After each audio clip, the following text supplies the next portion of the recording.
ना करे शिवाजी नैहर चली जईती हो। बाबा हमरे ठानी ले जग बिना बोलावल जानी जइया ए गौरा देई।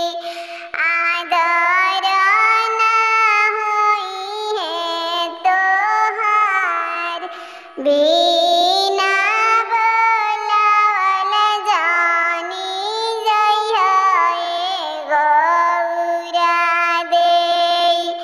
आदर ना होई है तोहार शिवा के कहल का गौरा तनको ना मनली हो। धइली हली नैहर के डगर शिवा के कहल का गौरा तनको ना मनली हो। धइली हली नैहर के डगर एक कोसे गइला दूसर कोसे गइला हो।